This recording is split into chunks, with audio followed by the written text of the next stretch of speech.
porque esse assunto aqui é de extrema importância. Nós temos que realmente, no caso a Polícia Federal, a polícia reprimir, e realmente as demais instituições, cada um tem que fazer o seu papel para que essa situação não perdure em prejuízo do cidadão e da coletividade de um modo geral. Eu passo a palavra ao Dr. Gumercindo Rocha Filho, chefe de gabinete da Superintendência de Seguros Privados, que é a SUSEP.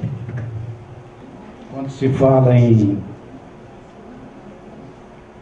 algo similar a seguros, o que a gente vê, e a SUSEP, ela, obedecendo o devido processo legal, ela recebe as denúncias, instrui o processo e leva a julgamento. Em 2008 foi constituída uma comissão especial para acompanhar esses casos, para que a comissão pudesse interagir com os órgãos, Ministério Público Estadual, Federal, Polícia Federal. Quer dizer, isso é um sem fim, a gente ficaria aqui horas e horas falando sobre isso e sobre todas as provas que nós temos na Superintendência, onde o corpo técnico faz análise e configurado que o produto é seguro, até mesmo pela própria legislação, a obrigação do órgão é comunicar o Ministério Público Estadual e Federal. Passa a palavra ao Dr. Edson Antenor Lima, promotor de Justiça e de Defesa do Consumidor. O que o Ministério Público tem visto nessa questão? Nós vimos a Polícia Federal atuando, o Ministério Público Federal e o Ministério Público Estadual. O Ministério Público Estadual está tutelando a defesa do consumidor, está vendo se há lesão ao consumidor. Então, nesse sentido, quando a gente pega folhetos e estão falando, que produto que essas associações estão vendendo? Que tipo de contrato? Então, nós vemos as características desse contrato, independente do nome, quais as características desse contrato. Vamos no Código Civil e vamos ver se esse contrato que se está vendendo, ainda que tenha qualquer denominação, encaixa no Código Civil em algum contrato. É contrato de compra e venda? É contrato de comodato? É contrato de seguro? Opa, aqui parece que está encaixando, né? E se está encaixando, vamos ver se tem todas as características, todos os elementos do contrato de seguro. Se houver todas as características do contrato de seguro, então é contrato de seguro, independe do nome. Mas se é contrato de seguro, pode vender contrato de seguro? É legal vender esse contrato de seguro? Vamos verificar o que precisa para vender um contrato de seguro.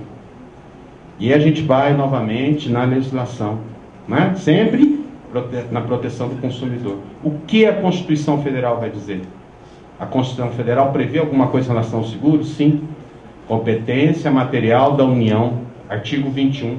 Né? Então a União tem competência para estar fiscalizando essa atividade. Né? Então o artigo 21 já dá uma diretriz para nós. O Código Civil, artigo 757, deixa claro, no contrato de seguro, como segurador, a entidade tem que estar legalmente autorizada. Então, para vender contrato de seguro, eu preciso de uma autorização legal. Então, esses são os parâmetros que o Ministério Público está utilizando para analisar os inquéritos civis, para ver se está lesão ao consumidor.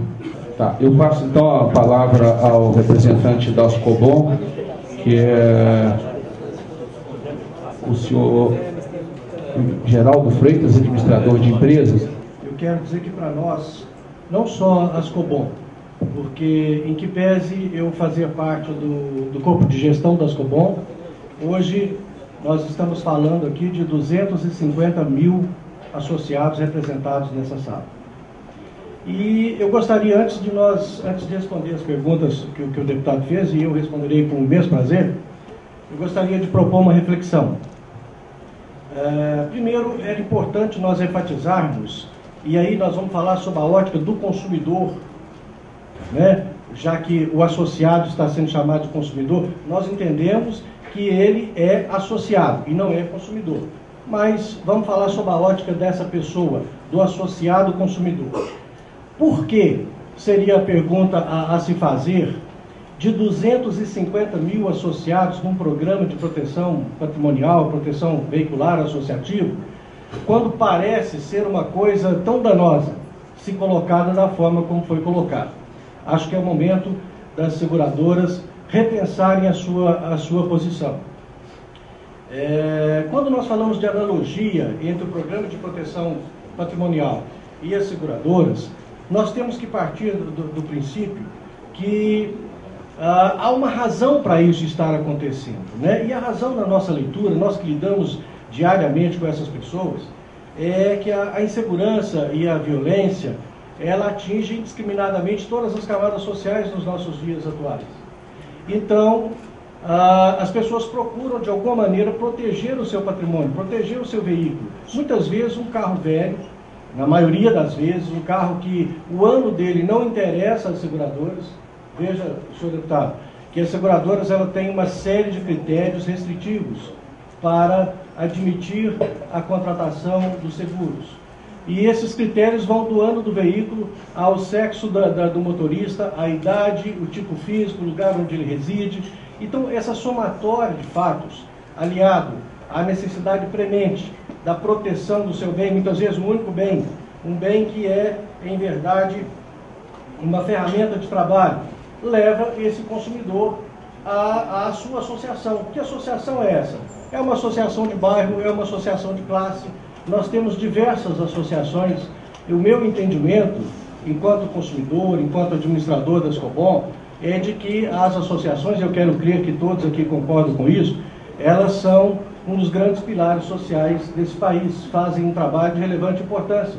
No caso da Ascobom, é curioso, é importante ressaltar que a Ascobom, ela não é uma associação de proteção automotiva. Ela é uma associação que tem clubes de lazer, ela é uma associação que oferece assistência jurídica, ela oferece, ela trabalha com a recuperação de pessoas viciados, drogados, alcoólatras. Enfim, é uma associação que está ali atendendo aos anseios e necessidades dos seus associados.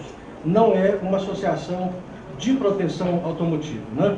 Como as pessoas, diante dessa violência, que antigamente, há algum tempo atrás, atingia apenas a camada mais privilegiada da sociedade, os endinheirados, as pessoas tidas por ricas, hoje essa violência chegou lá na periferia e os roubos, os danos ao patrimônio acontecem indiscriminadamente. Então, como não se vislumbra uma solução de curto, de médio prazo para esse problema, o povo se organiza, procura o seu caminho, né? Agora, é importante também ressaltarmos que, em que pese a criatividade dos brasileiros, né, que é muito grande, nós não inventamos a roda.